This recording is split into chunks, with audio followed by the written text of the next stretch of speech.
Hello, Proguides. How's it going? So here we are. We're back.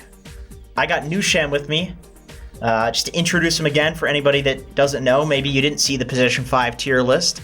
And, because who plays that role? It's really boring anyway. We're on to the fun role. But anyway, Newsham, major player, minor player, 8k MMR. What can we say about him? Look him up on Wikipedia. Very good Dota player. But he doesn't know anything about the offlane, so this video is going to be mostly me. So, how is it going, Newsham? What do you think? It's going good. I don't play offlane. Oh, okay. No, I like the offlane. I just don't play that often. But I have to lane with them all the time, so when people pick bad heroes and grief my game, I'm usually pretty upset, so I have opinions. See, that's interesting, because I recall queuing with you an awful lot. I never see you queuing solo, so are you referring specifically me that's griefing you, or what's going on here with this? Is this an intervention? No. Oh, all right. Just in general. Just a general thing. I mean, I watch Pudge too. I can see when people are griefing the game. Okay, that's fair. So, getting into it, we have the S tier. We have Doom, Underlord, Axe, Venomancer. Starting with Doom, my reasoning behind this is basically drums are broken right now. And this guy is like the #1 offlane drums builder. You just run at people with Scorched Earth. Also has this cool Doom duration talent at level 10. If there's some guy on the enemy team you really need to Doom. Did you know that they changed this? Isn't that a cool one? I did not, but that's pretty cool. I think it's probably worse than the move speed a lot of the time. But it's cool if there's some guy that you need to Doom, like there's a choice now. Which I think nice. What makes Doom cool to me right now is go to his Q again. He got buffed, right? Yes, mana. Yeah. So I know we keep saying this in every other video we've talked about, but with the new patch, games are just slowed down. So like this guy is gonna get rich. And not only that, but because the game has slowed down and people are splitting up the map a lot more than they were before, suddenly Doom becomes much more valuable because now you can find these little pickoffs with Doom and. Plus, you have people who are farming a lot. Usually, these games are going to rely on, like just Spectre or these hard carries where single target dooming them is going to win you a fight. No, I feel you. Like I think you hit the nail on the head with like the Spectre thing. Is that often there's like one guy on the enemy team that becomes just unkillable, like this monster on the enemy team you need to deal with, and Doom literally just picks one guy and it's like you're dead, you're out of the game. Especially in pubs, like. Let's be honest, in a lot of pub games, there's usually one guy who's clearly doing much better than everyone else. And if you can just take him out of the game, suddenly you have a free game. Yep. So. Absolutely. Big Doom fan. Underlord, man, this is probably like S+ tier, this Underlord. Yeah, he's gotten a crazy boost in win rate. It's kind of one of those things where like you see the buffs and you're not actually sure if it's that good or not. You see it and you're like, it's okay. Right. And then you see the win rate, and you're like, okay, maybe he's actually just the best hero in Dota right now. See, when I first played it, or when I first read the notes, I was like, oh, that's like slight buffs to Underlord, that's cool. But then I played it, and you put a Firestorm down, and it's like most heroes can't get in range to auto-attack you without taking Firestorm damage now. That's the real cool thing. So laning is so easy because of that, because it's like, you want to harass me? #1, I'm going to reduce your damage because of Atrophy Aura, and then you're going to walk into my Firestorm now. And there's so many choke points that you can cover now with the Pit of Malice, especially with the AoE at 15. But even if you don't go the Pit of Malice, I think the Firestorm cooldown is amazing. It gives you nearly 100% uptime on this ability.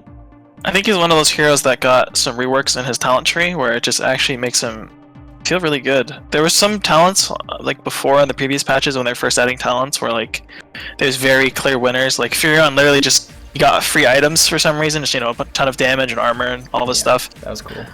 But now heroes like Underlord and stuff are finally getting looked at because clearly they were not doing good for a long time. So Axe. So maybe a little bit of personal bias in this one. This is like my second or third favorite hero in Dota next to Pudge, but we won't talk about that hero. I think Axe is really strong at laning. He's a hero that can still cut behind the tier 1. A lot of the heroes that could cut behind like the tier 2, they really fell off because you can't cut behind the tier 2 now. So, but Axe would always cut to like the easy camp, and so you can still do that. Culling Blade got buffed, which is great because it's better than pure damage. You now have a 20 talent that's not this useless attacking procs counter helix talent, which means at 15 you take the mana regen, which means at 10 you're probably going to take the move speed. Like, this guy's talents are really good. He's great against a lot of the like illusion heroes and specters and whatnot being picked right now. Slark as well. Even though Slark beats him in lane, Axe beats him in game with the Blade Mail, and then Blade Mail is a nuts item. Right. I think Axe is one of those heroes where, as long as there's something to taunt and make them kill themselves with Blade Mail, he's always going to be strong. And his laning is so annoying. There's not many heroes that change the laning phase the way Axe does. He just kind of turns it into this weird, like, people are running around in chaos. There's creep waves running at you from the neutral camps. No one knows what's going on. He's the pressure He is guy definitely the pressure guy we're talking about, right? Yeah. He's one of the If you're an best. aggressive player, yeah. Love this hero for that. So much fun. Venomancer, he can kind of double us both, honestly. Because yeah, I agree. You can really pressure people with like high levels in Poison Sting and maybe go 2 levels in Gale, which both do if a you lot of have damage. a way to lane and actually hit them a lot, he feels a lot like a Viper, where he's just slowing you and it's hard to get away from him. Very, I don't know, it's like what's the word for it? Cancer. Immersed? I was thinking immersed. It's like you're like this Venom guy. He feels, it's very accurate the way he feels, honestly, him and Viper. It's like a coming as Venom. It's a well-themed character. That's true. Yeah. 100%. Plague Wards, like this change, 120 HP at level 1 means that your Plague Wards can't get one hit, which is amazing. Like people, what I always say is that like people held this point. They would literally hold points until you could get 2 levels in this thing before leveling it. If that doesn't mean that an ability is terrible at level 1, I don't know what does. That people will literally would hold 2 points before skilling it because you would just feed wards to people. Not a thing anymore. That's really cool. Well, it's because, you know, his other 2 spells are usually going to be better in the first 2 levels, right? So it's like by the time you get to Plague Ward, people are around level 3 as well. It's like they're not scared of that ward anymore. Yeah. But now they can't just sit there and kill it. Right. So, okay, that's S tier. A tier, we have Timbersaw, which I actually just moved up literally like a couple hours ago. Slardar, Sand King, Legion Commander, Beastmaster, Pangolier, and Night Stalker. So Timbersaw, the reason I moved this hero up is basically it's like a big pub thing. I really think that this is one of the best pub heroes right now, just because you pick at the same time as the carry, mostly. So basically any carry that people will pick right now, especially because Ursa has fallen off, especially because Monkey King isn't really much of a carry hero, like you're going to have a ridiculously good lane as Timber, 90% of the time right now. Yeah, and let's be honest, a lot of these games you're going to be playing at Spectre. Exactly. It's Spectre or Terrorblade, and you just sit there and get hit by them in lane, and just destroy them with pure and magic damage. Actually, it's all pure damage now. It's not magic at all. I think Timbersaw, the reason why I would put him like A tier, or a lot of the A tier heroes, and not S tier, is it's a little risky picking him. Like, there's definitely, I could see, you know, a Timber going like 0 and 6 and being a detriment to his team. Like, sure, he's making space, but it's not, you know, some guy who's just putting down Underlord stuff, or... Yeah, they could pick like a Bat Rider and then you fall off and just... Right, because when you think about Timbersaw, he's kind of like a Shadow Fiend in the sense that you want your team to be stunning people, but typically from the offlaner, you want some guy to at least have some sort of initiation or something, which people usually will build Yules these days, to have some sort of, you know, TB cancel or catch, but it's just a risk, right? You know? Arguably the best stunning offlaner in the game right here with Burrow Strike, 2.2 second, 11 second cooldown, high damage, high cast range, stun. Love this hero.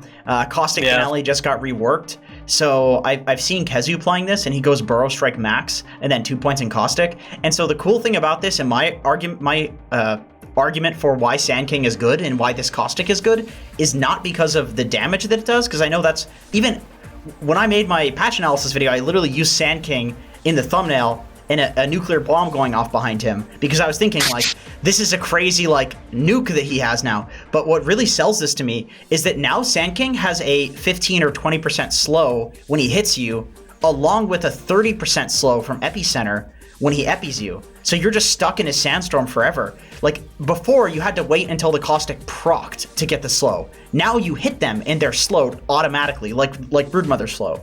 And that's kind of crazy to me, because Sand King didn't have that before. He would just stun you in Sandstorm, and then you'd walk out at normal move speed. Sand King to me feels a lot like Mars in a sense. Like the way you're gonna end up getting killed by a Sand King or Mars is like you have like this slowly taking you down while they're right-clicking you, and then you're getting stunned and stuff. It's not feeling too good. It's not. Plus he pairs really, really well with a lot of the fours. That's true. It's like you can't go wrong when you have your offlaner also stunning. Especially the thing that makes Sand King for me one of the better heroes in Dota is he's really easy to play, and having your stun bring you to the target, you know, versus like Centaur, you have to run up to them or you have to blink on them. It's just so nice. Legion Commander, I think this is another really stable offlaner, really good against illusion heroes with overwhelming odds, really good against Slarks and these like high damage blade mail heroes that just suck against blade mail with duel.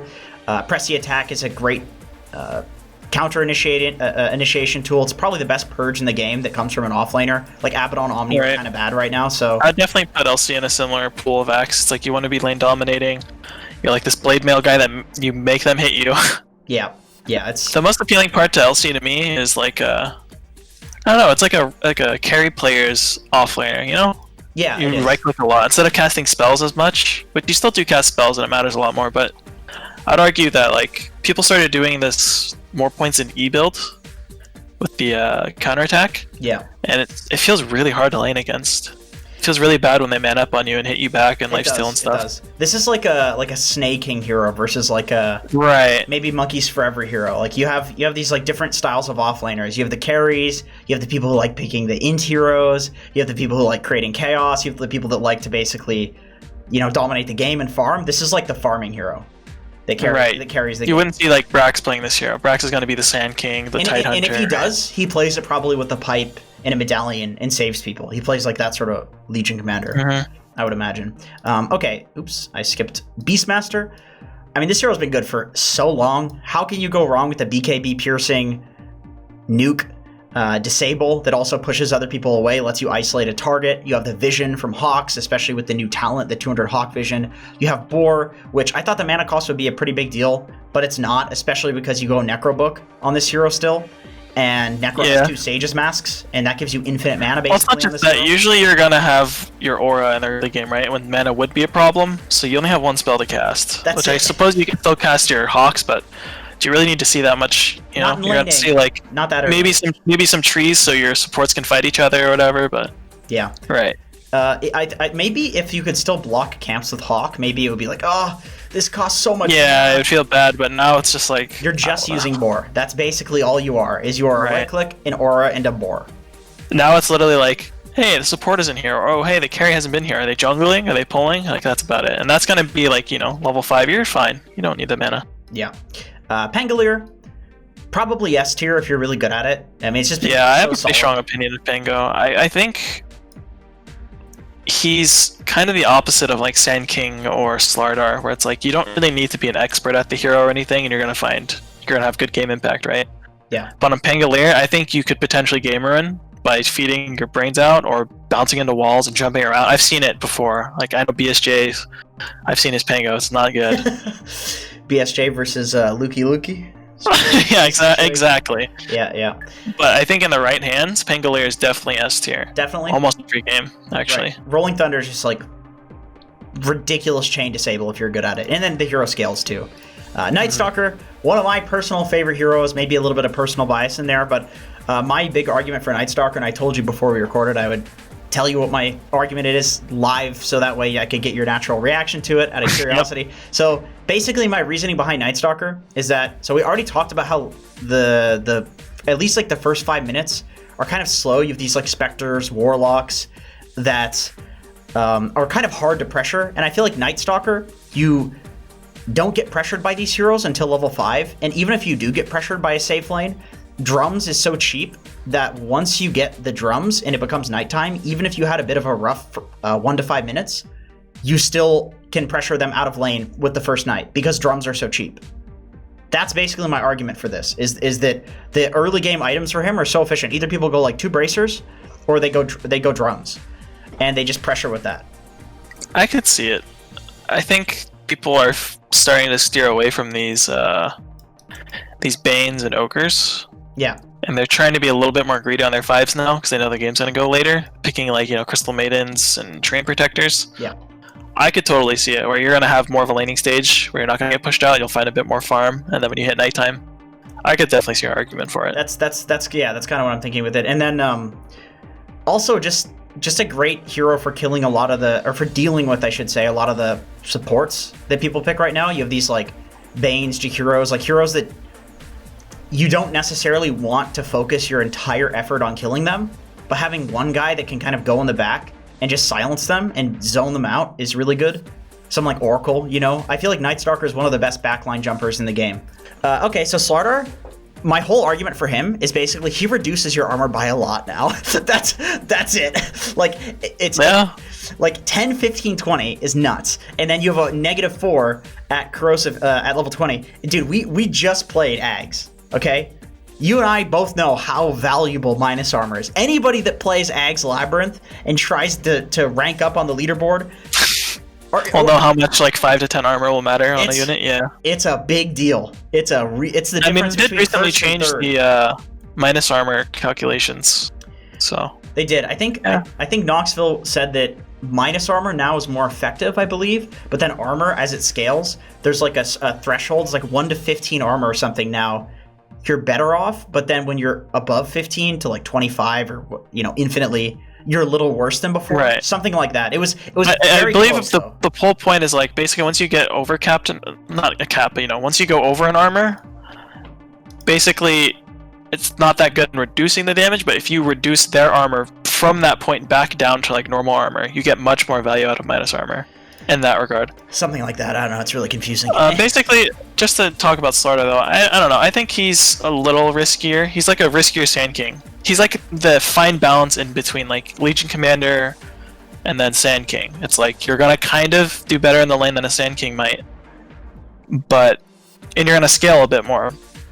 But you're not exactly a Legion Commander. You know what I mean? You still stun. You still have ways to stop people from going on your team. But you don't exactly have like the disable and team fight that a Sand King does. You're a bit more utility, right? So you're like a mix between utility carry. It's a weird position to be in, but it's good. It's easy. Slardar's definitely he's easy. He's a nice middle ground. If you're trying to like learn Offlane, I don't think you can go wrong with playing like Sand King and Slardar, you know? Yeah, definitely. B tier, we have some old faithfuls on here. Darkseer, Mars, Batrider, Brewmaster, Queen of Pain. Not sure how I feel about that one these days. Necrophos, Centaur, and Void Spirit. All right, sell me on Darkseer, because you told me to move this up on the list.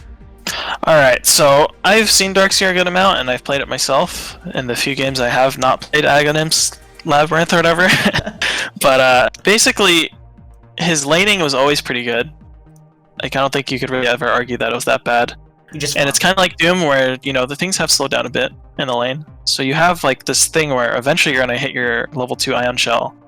And if anyone's ever played as or against Darkseer, you'll know that once you start getting levels in Darkseer, or like Ion Shell and Surge, he's a pain to lane against. He's just going to get what he wants, he'll farm really fast. And then also, these group fights are going to break out now. You'll have much less of this like snowballing out the laning stage and then these group fights where you get ran over. Most of them will be fairly even now. And all these aura items and group fight items like mech and stuff, it feels really good. Like, he turns group fights around. Plus the wall has been, it's just been good, but like Darkseer himself hasn't been that good, if that makes sense. Yeah. Have you played him when they added vector targeting, by the way? I have. I like the new So what happened at the start was you would target it and it would cast it from the left to right for some reason. So like when you would cast wall, you'd have to run further than you'd want to cast it. But then they changed it where now it's your cursor starts from the center of the wall. So when you cast it, it feels really, really good. Yeah. You're basically guaranteed to get like 1 or 2 heroes in it at the very minimum if you're okay at pressing your buttons with vacuum. Well, you can do cool stuff like set it up ramps as well. That too. It's way easier to cast now. It's actually a joke compared to before. Also, his new talent. This is definitely the one that sold me. He just got a bunch of new talents and reworks, and they feel amazing. Especially the 15 talents. If you're versus anyone who's like a hard carry, the wall illusion actually beats them up. Like what happened in my game, for example, was I was versus a Chaos Knight, and he was destroying us all game. And then randomly we just killed him with a wall replica, and then we kept doing that, and we won the game. 125%. It's pretty nuts, actually. Now that it is. It's really nuts. I'm telling you. It actually did. They tried to ignore it, and it actually did more damage to him than they realized. And eventually, I searched it around with an Ion Shell too. So. Yeah, and the replica damage is only 200%. So, yeah, that's very close to just getting basically another like the hero on your team. Right. So if you have like a bunch of wall illusions, plus you get their auras, right? So people don't really think about that. Yeah. Mars. Speaking of group fighters. I think what they just changed on him is his Arena of Blood comes up twice as fast, which is pretty cool. People can't get out of it quickly now, so you can just like... Yeah, I think it's definitely like a... What's the word? Quality of life change too? I don't know if you ever had it where you cast your ult and then everyone's laughing at you because they ran out of it. I've definitely been there. Yeah. So now you won't get people laughing at you and make you cry later, so that's good. Yeah, lots of... Oh, that Night Terrors of Mars. Yeah. You know, the music that plays, just very loud. Yeah, no, I'm with you. A Spear is a great stun. God's Rebuke. I actually really like leveling this with like an Orb of Venom in the lane and just slow people to crap with this. And I think the coolest thing about Mars is he just hasn't really changed. He's been good, right? Yeah. And there's actually a new combo you can do with the Spear. Have you seen it? No.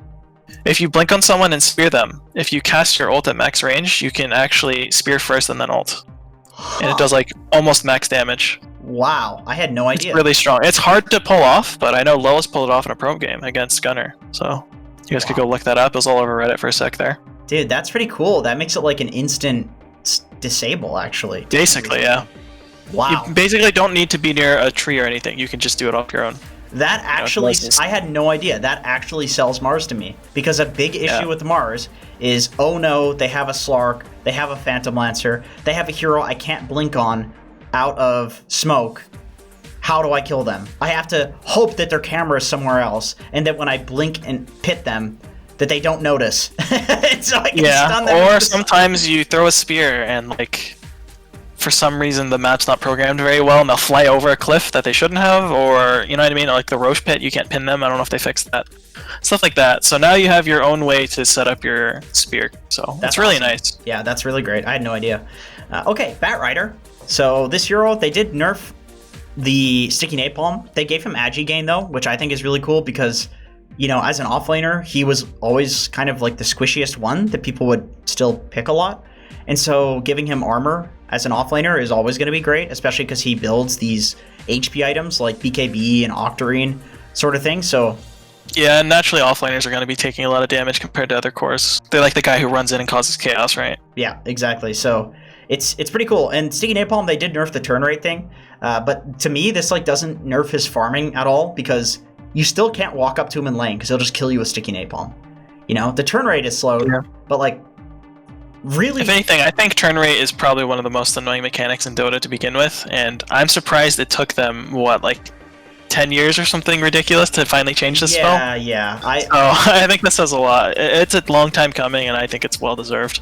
I think so. And then they changed some stuff about his Ags, but I mean, Batrider's just been... So my argument for Batrider right now is like similar to what we talked about with Timber, is that I feel like it's 50-50. Either you stomp the lane because they pick Spectre or Terrorblade, or they pick Slark and you get destroyed.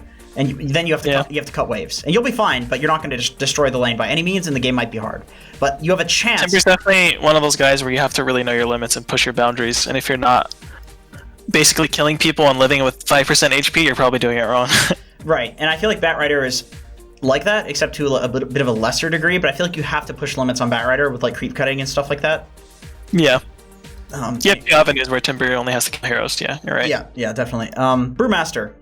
So this hero has just been buffed a lot. I thought it was going to be a lot better. Maybe it could be an A tier. Yeah, I still don't really know where he stands, but I think his changes are pretty boring. I think it's just the same hero. It's just his ult's slightly better. They do a bit more damage and things like that, or move a little bit faster. It definitely makes it more viable because everyone's moving faster in general these days compared to when he was really commonly picked. Yeah. He definitely needed buffs, so it's a step in the right direction. Who knows? Maybe he'll become better. I don't know. Still the same problem of just a long cooldown ulti though that you're fighting around. Yeah. It's a lot of the time the offlaner will want to be the guy that's like causing pressure constantly, and Brew is just a liability when he doesn't have the ult is the problem. You just like, oh, this guy's no ult, kill him. You know? Yeah. But whereas a Batrider, he's looking really cool at least though. He does look cool. Yeah, he does look really cool. He just came out of like the diamond mines or something like that. I don't know what he's been doing in there, probably getting drunk. Queen of Pain. So my argument for this hero was that last patch, she is just the most broken hero in Dota, period. Literally the best hero in the game by like a huge margin. Yeah, I think it was her Nature's Prophet. Right, exactly. But then with the nerfs, I think as an offlaner with this mana cost nerf, you have to get your like Sage's Masks out quickly as an offlaner to make up for this mana cost problem. As a mid laner, you're getting a bottle, you're getting null talismans, people are filling your bottles. Like, you have no mana issues because everybody just makes the game about you. As an offlaner, it's not the same. I think the easiest way to sum up both heroes is they were just too strong in every way possible. Their stats, everything. But now they've finally been tuned to actually be just good at a role. You know what I mean? When a hero's played in every role, that's how you know you have a problem. And they finally fixed it. So I think it's good. I'm glad. Klopp is a mid laner, let's be honest. She should have been just stuck to mid, but she was just too strong, so step in the right direction. Right. Not quite there yet, but it's a good. Right. Good She's definitely still really good and has a high win rate, but yeah. Yeah. Necrophos, I think every patch I'm like unsold and then sold on this hero. And the reason that sold me on this hero right now is that there's basically one carry that people pick right now that's good against Necro in lane, and it's anti-mage. And even that, you're like a ranged hero versus AM, and if you have a good pause 4, you'll still destroy AM. I feel like a lot of the time you have these matchups where it's like it's really hard solo Necro versus anti-mage, right? But when you include like a Snapfire or some hero that is just decent against AM as a pause 4, it's different. Or like a Treant, you know? Like Treant Necro will win any lane. But against most lanes, Necro will win. Like Slark, Spectre, Terrorblade, Necro owns all of these heroes. And these are the, Phantom Lancer, Naga. And most carries in the game, Necro will do really well against in lane. And then you just Reaper Scythe people. I hate the concept of Reaper Scythe increasing time. It's a very unfun mechanic to be on the other end of, but I actually do love the Necros in the game. I think he creates a very cool dynamic. And I'd argue he's pretty good right now. It varies game to game, that's definitely why he's lower tier, but I think in the right game, he's definitely S tier. Like, he actually can have so much impact that he's basically like a mid laner or a safe laner.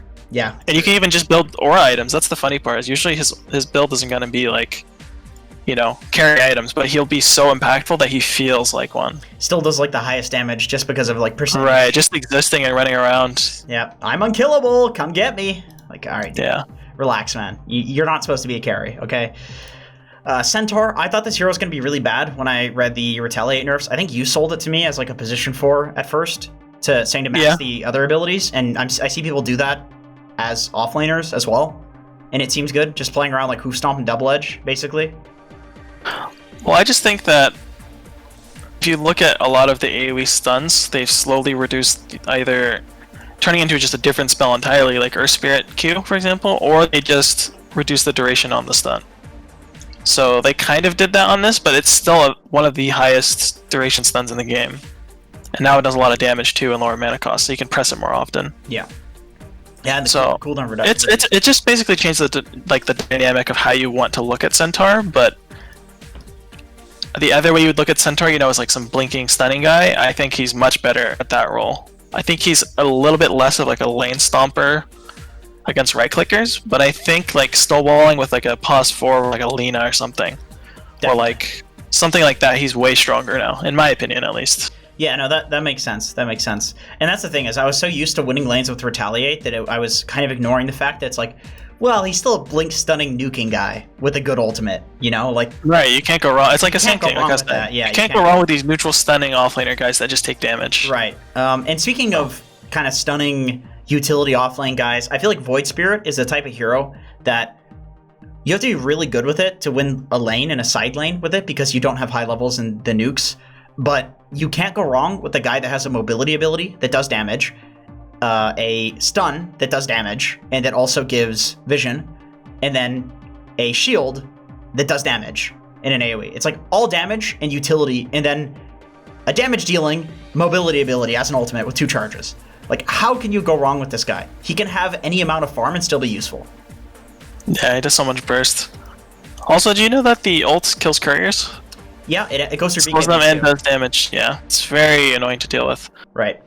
As an offlaner, he's just great for causing chaos. He's a little squishy, so he's a little bit of a risky pick, but he's another one of those guys that's, if you pair him with a nice 4 and you know what you're looking for, you don't just have 2 melee guys and you're getting dumpster in lane, but if you actually know what you're looking for in a laner, you have some, I don't know, Shadow Demon or maybe Lina or something. Yeah. He feels really strong. He can run over a lane. He does. And just like start going out of control, snowballing. I think if you have a guy that is laning with you, like a Lina, that's owning and is a really strong laning support, Void Spirit's amazing. Because Void Spirit's not the one that's going to win the lane, but if you have another hero that wins the lane, Void Spirit can supplement that really well, if that makes sense. Yeah, I agree. Okay, getting to C and D tier. There's an awful lot of them, and that's probably most likely because I'm an offlaner, so I, have experimented with a lot of stuff. This is why it's not. Anyway, doesn't matter. C tier, we have Enigma, Tidehunter, Earthshaker, Earth Spirit, Lashrak, Nature's Prophet, Clockwork, Treant Protector. D tier, we have Pugna, Winter Wyvern, Puck, Abaddon, Viper, Bristleback, Tusk, Kunkka, Lycan, Death Prophet. I kind of want to just go over the ones that I generally think are better in other roles. Like, I basically don't understand why you would... Yeah, I was literally just about to say, if you look at the common theme with these heroes, in my opinion, is they just look like they're suited for other roles. Besides, like, Bristleback and Abba, but other than that, every single other hero, I think is actually okay in other roles. But if you put them in an offlaner position, they just don't fit that good. They're not going to cause as much pressure in lane. But they're still okay. They're still, like, not bad heroes. Like, Enigma, pause 4, Earthshaker, pause 4, Earth Spirit, pause 4, Lashrak, probably mid, Nature's Prophet 5, Clockwork 4, Treant 5, 4, Pugna mid, maybe 4, Wyvern 5, Puck 4, 5, Abaddon, carry. People are picking that carry these days. Viper, probably mid, Bristleback, that's probably an offlaner, but breaks are really strong, right? Shadowblade or Silver Edge is really strong right now, and that applies a break.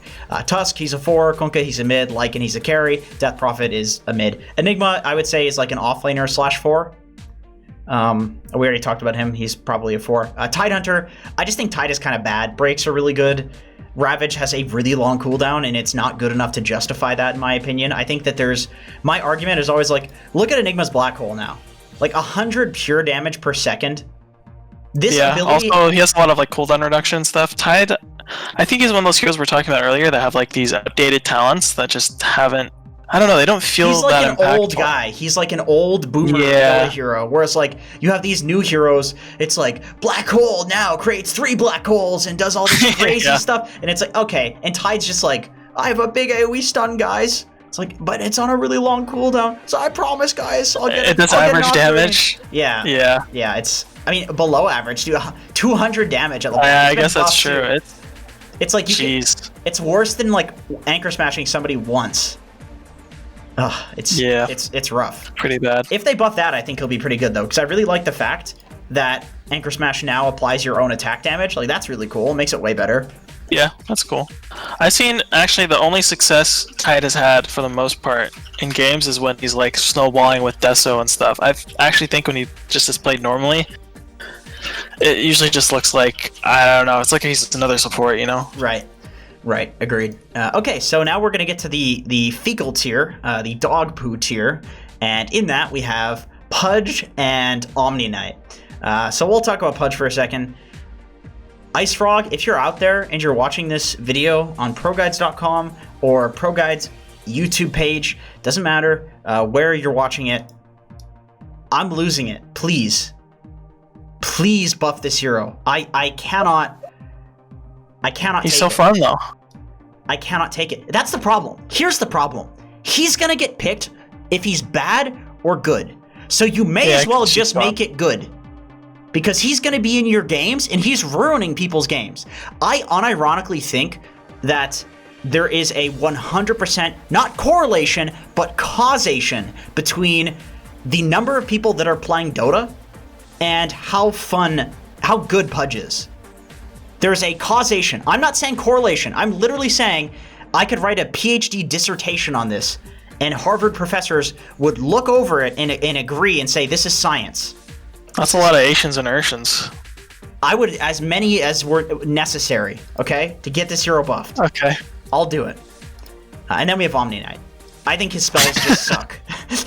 Yeah, I guess that's simple. I think they're trying to steer him in like a more supporty role, but honestly, everything they're doing to him is just not either enough or it's just not good. They're trying. It's clear they're trying. So, good job. But no. I don't know, that's the only way to really put it. Yeah, I play this hero, and I just wish my spells did better things, and that the cooldowns were less long. It's like they're way too long to justify, or to... The cooldowns are too long for how good the spells are. What Omni Knight reminds me of? What? He reminds me of like... A big pile? Lycan. Oh. No, he reminds me of like Lycan or Clinks before they became picked every game, where it's like, okay, we're gonna give you some changes. It's like, okay, that's not enough. It's like, okay, well, now I'm just gonna buff you way too much. Like, I would not be surprised if Omni Knight randomly is the best hero in Dota in like a patch or two. Sure. At least to me, that's what I see. When I see heroes that are getting these slight changes where it's like, oh, this hero's just a little different now. It's like, oh, okay, so they're looking at him. So soon he's gonna be broken. So That's I don't true. know. That's a good point. That's a good point. They have tried. But currently, I don't know. Avoid him. It's like a 40% until they figure it out. It's not great. Yeah. Okay, that's it. That's all the offlaners, at least that we consider offlaners. Let us know if you agree or disagree with the list, or if you think that there should be a hero in here that's an offlaner that we didn't cover. God knows I've missed something. But anyway, thank you so much for watching. We appreciate you and hope to see you in another video.